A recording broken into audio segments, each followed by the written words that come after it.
Bismillahirrahmanirrahim. Assalamualaikum warahmatullahi wabarakatuh. Perkenalkan, saya Aziza Ramadhani Faisal dengan NIM 212018. Saya berasal dari kelas 1 PAID di IAIN Bukit Tinggi. Video ini bertujuan untuk menyelesaikan tugas akhir semester 1 mata kuliah Bahasa Indonesia yang diampu oleh Ibu dosen Deswa Lantri MPD. Baiklah, sebelum saya melanjutkan video saya mohon untuk teman-teman sekalian untuk mengklik tombol like dan subscribe-nya. Mudah-mudahan dengan mengklik tombol like dan subscribe-nya, mudah-mudahan teman-teman sekalian mendapat beribu-ribu kebaikan dari Allah Subhanahu wa taala.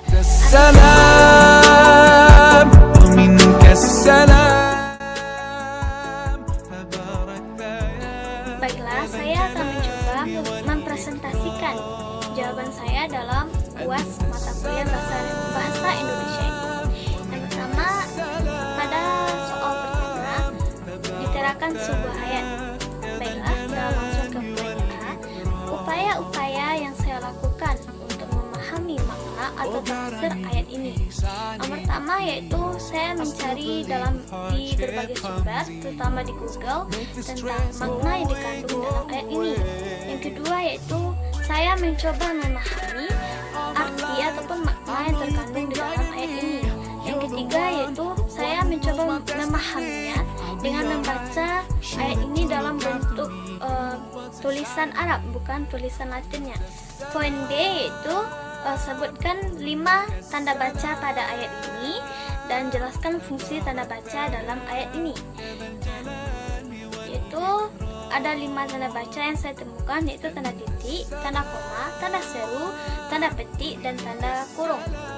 Tanda titik berfungsi untuk mengakhiri suatu kalimat pada ayat ini. Yang kedua yaitu tanda koma berfungsi untuk memisahkan kalimat setara dengan kalimat setara lainnya pada ayat ini. Tanda seru yaitu berfungsi untuk menegaskan keinginan Yusuf kepada ayahnya. Tanda kurung berfungsi untuk mengapit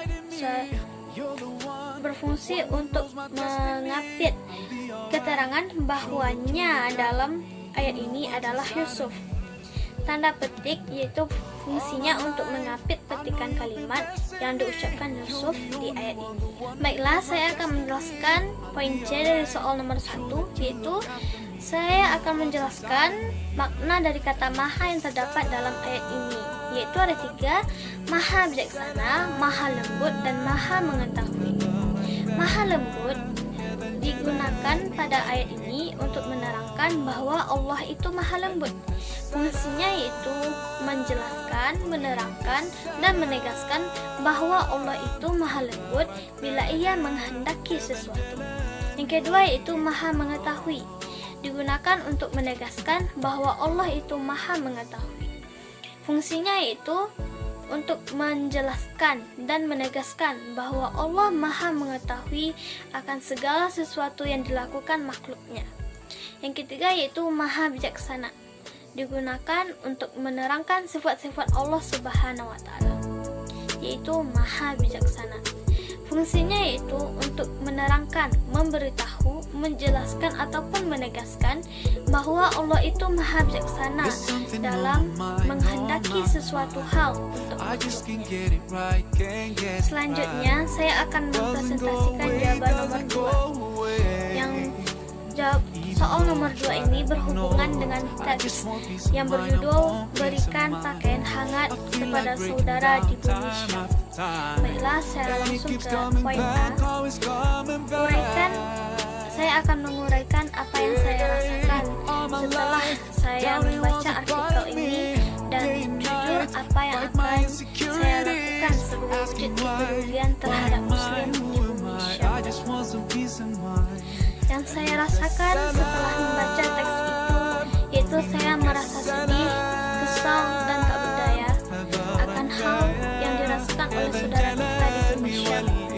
Hal yang membuat saya sedih yaitu karena nasib saudara kita yang tidak bisa menikmati indahnya kehidupan di dunia ini, tidak bisa merasakan kegiatan yang biasa kita lakukan sehari-hari. mendapatkan hal yang diinginkan. Saya merasa kesal karena saya tidak bisa membantu mereka, baik dalam hal material maupun bantuan secara nyata. Yang hanya bisa saya lakukan atau saya kirimkan bantuan yaitu hanyalah doa. Dan saya merasa tak berdaya karena keinginan dengan usaha tak sesuai dan tak seimbang. Keinginan saya yaitu ingin memberikan kebebasan terhadap saudara kita di Syam. Namun apalah daya, tak ada usaha yang begitu besar yang dapat saya lakukan selain doa dan jujur yang akan saya lakukan sebagai wujud kepedulian terhadap saudara muslim di bumi Syam. Yang paling utama adalah doa. Tidak ada selain doa yang paling utama. Menurut saya, itu hal yang bisa saya lakukan. Dalam hal materi, jujur saya belum mampu, belum tahu cara bagaimana cara mendonasikan pakaian untuk saudara kita di Syam, dan saya takut kena penipuan. Baiklah, selanjutnya poin B. Saya menemukan 15 diksi dan artinya dalam Kamus Besar Bahasa Indonesia dalam teks artikel tentang saudara kita di bumi Syam. Yang pertama, dalam kalimat mereka bertahan melanjutkan kehidupan. Diksi bertahan artinya itu tetap pada tempatnya, kedudukannya, dan sebagainya, tidak beranjak, mundur, dan sebagainya. Yang kedua, kalimat jangan biarkan saudara-saudara kita di bumi Syam berjuang sendiri. Diksi biarkan, kata penghubung untuk menyatakan hal-hal yang tidak bersyarat atau agar atau upaya. Yang ketiga, kalimat pengepungan dan blokade Zionis. Blokade yaitu pengepungan atau penutupan suatu daerah atau negara sehingga orang, barang, kapal, dan sebagainya tidak dapat keluar masuk dengan bebas. Yang keempat, dalam kalimat udara dan cuaca bumi Syam. Cuaca yaitu keadaan udara pada suatu tempat tertentu dengan jangka waktu tertentu atau terbatas. Yang kelima, kalimat mari dekap mereka. Dekap artinya yaitu peluk atau lekap. Yang keenam yaitu kalimat berikan mereka pakaian hangat. Hangat artinya yaitu agak panas. Yang ketujuh, dengan kepedulian dan kedermawanan. Kepedulian berarti perihal sangat peduli, sikap mengindahkan atau memprihatinkan. Yang kedelapan yaitu kalimat diuji dengan konflik dan krisis kemanusiaan. Konflik yaitu perseteruan, perselisihan, dan pertentangan. Yang kesembilan yaitu dapat melindungi mereka dari dingin. Diksi melindungi berarti menutupi supaya tidak terlihat atau tampak, atau menjaga atau merawat ataupun memelihara. Yang kesepuluh, kalimat dengan udara mengancam mereka yang tinggal di dalam tenda. Mengancam artinya menyatakan maksud atau niat ataupun rencana untuk melakukan sesuatu yang dapat merugikan, menyulitkan, menyusahkan, atau mencelakakan pihak lain. Yang ke-11 yaitu jangan sampai ada lagi saudara-saudara kita sampai mencapai, datang atau tiba. Yang ke-12 yaitu kalimat akibat tidak sanggup melawan dinginnya udara dari cuaca. Sanggup berarti bersedia atau mau. 13 itu kalimat saudara-saudara Suriah kita yang terkatung-katung nasibnya. Terkatung-katung sama dengan melayang-layang atau terapung-apung. 14 itu kalimat banyak saudara kita tinggal di tenda-tenda pengungsian ala kadarnya. Tinggal artinya itu masih tetap dari tempatnya dan sebagainya, masih selalu ada, sedang yang lain sudah hilang atau pergi dan sebagainya. Dan yang terakhir yaitu pada kalimat dinginnya udara dan cuaca. Udara yaitu campuran berbagai gas yang tidak berwarna dan tidak berbau yang memenuhi ruang di atas bumi seperti yang kita hirup apabila kita bernafas. Baiklah, selanjutnya saya akan menjelaskan jawaban dari soal nomor 3. Jelaskan dengan logika 5 alasan bangga berbahasa Indonesia. Yang pertama yaitu saya bangga akan bahasa Indonesia karena merupakan identitas dan ciri khas negara kita. Yang kedua, bahasa Indonesia merupakan bahasa persatuan Indonesia. Tanpa bahasa Indonesia tidak ada persatuan dalam negara kita karena banyaknya dan beragamnya bahasa yang dimiliki oleh negara Indonesia. Yang ketiga yaitu bahasa Indonesia mudah untuk dipelajari sehingga banyak negara lain yang tertarik untuk mempelajarinya seperti Kanada, Jepang, ataupun Australia dan sebagainya. Yang keempat yaitu banyak warga negara asing merasa bahwa bahasa Indonesia adalah pilihan yang bagus untuk dipelajari karena negara kita yang sangat menarik dengan berbagai bentuk alam yang sangat menarik. Yang kelima atau yang terakhir yaitu saya bangga akan bahasa Indonesia yang semakin mendunia dan banyak diminati negara asing. Hal-hal yang telah saya lakukan untuk memelihara rasa bangga terhadap berbahasa Indonesia, yaitu pertama, dalam kehidupan sehari-hari, terutama dalam belajar, saya membiasakan diri untuk berbahasa Indonesia. Yang kedua, mempelajari mata kuliah bahasa Indonesia insya Allah dengan antusias dan bersemangat. Yang ketiga, menggunakan bahasa Indonesia saat bercakap-cakap dengan teman. Baiklah, selanjutnya soal nomor 4. Uraikan 4 persiapan yang ingin dilakukan untuk memenuhi tuntutan dunia kerja dan jelaskan alasan persiapan tersebut. Persiapan yang akan saya lakukan untuk menempuh dunia kerja ada 4, yaitu mental, mengasah kemampuan, mengontrol emosi, dan terakhir memiliki sifat yang mulia. Yang pertama, mental. Dalam persiapan dunia kerja, saya harus kuat dan tidak merasa lemah dan mulai berpikir positif akan tanggapan di sekitar saya, serta tidak terlalu memikirkan kritikan orang lain dan menjadikan kritikan tersebut sebagai motivasi saya untuk kedepannya. Yang kedua, mengasah kemampuan. Kemampuan adalah hal yang penting yang perlu dipersiapkan untuk menempuh dunia kerja nanti. Karena dalam bekerja yang dibutuhkan atau yang dicari atau yang akan kita gunakan yaitu kemampuan. Tanpa kemampuan kita tidak akan diterima bekerja. Yang selanjutnya itu mengontrol emosi. Mengontrol emosi. Dalam dunia kerja, saya harus menguasai emosi agar tidak ada masalah ke depannya dalam dunia kerja. Cara yang perlu saya ingat agar dapat menahannya yaitu dengan cara menarik nafas dalam-dalam kemudian hembuskan secara perlahan. Dan yang terakhir yaitu memiliki sifat yang mulia.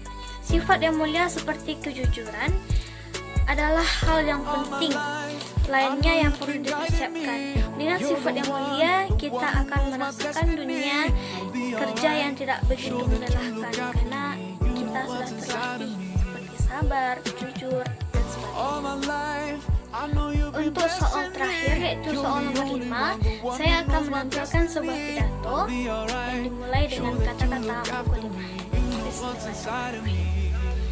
Assalamualaikum warahmatullahi wabarakatuh. Alhamdulillahillazi arsala rasulahu bil huda wa dinil haq yuzhirahu 'ala dini kulli wa la kariha musyrikun wa la kariha munafiqun. Ashhadu an la ilaha illallah wa ashhadu anna Muhammadar Rasulullah la nabiyya ba'da amma.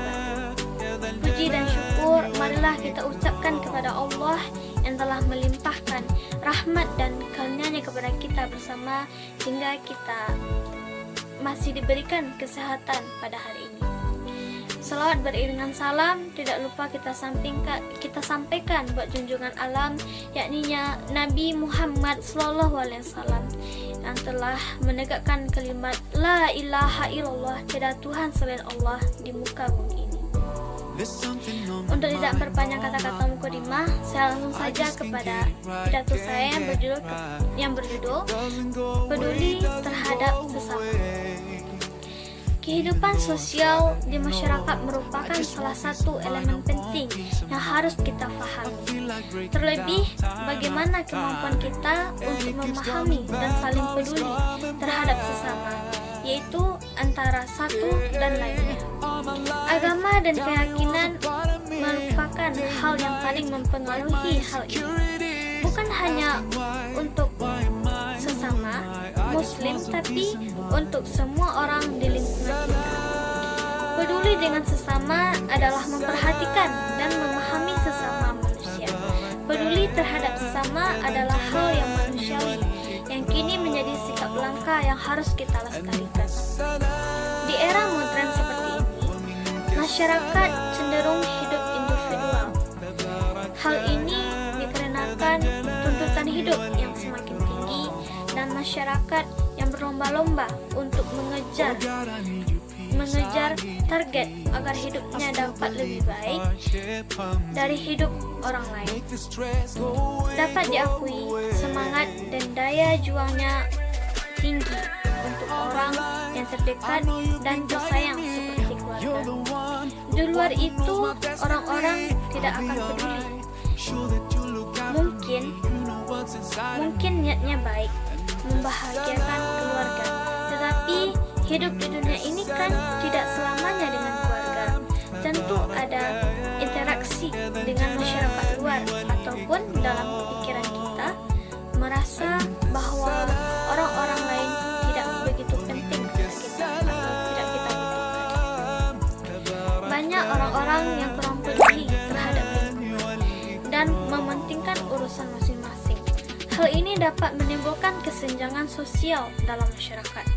Padahal kepedulian terhadap sesama akan memberikan dampak positif, tak hanya untuk orang lain di sekitar, namun juga untuk diri kita sendiri. Rasa peduli dapat digunakan sebagai alat pemersatu.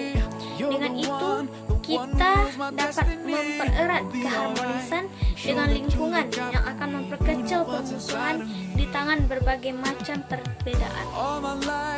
Walaupun kita berbeda agama, kita harus tetap saling tolong-menolong. Itu merupakan hal yang penting dalam peduli lingkungan. Peduli lingkungan sosial berarti kita peduli akan orang-orang lain, bukan bersifat egois dan mementingkan urusan kita masing-masing. Karena kita hanyalah makhluk yang tak berdaya di mata Sang Pencipta. Karena tidak ada yang lebih sempurna dari Sang Pencipta, yaitu Allah Subhanahu wa Ta'ala. Sekianlah pidato dari saya. Jika ada salah dan janggalnya, saya mohon maaf. Wabillahi taufiq wal hidayah, waridho wal hidayah. Wassalamualaikum warahmatullahi wabarakatuh. Itulah presentasi jawaban UAS mata kuliah Bahasa Indonesia saya. Dengan berakhirnya presentasi saya berharap teman-teman sekalian tidak lupa untuk mengklik tombol like dan subscribe untuk membantu saya agar mendapatkan nilai yang bagus dalam ujian akhir semester 1 ini.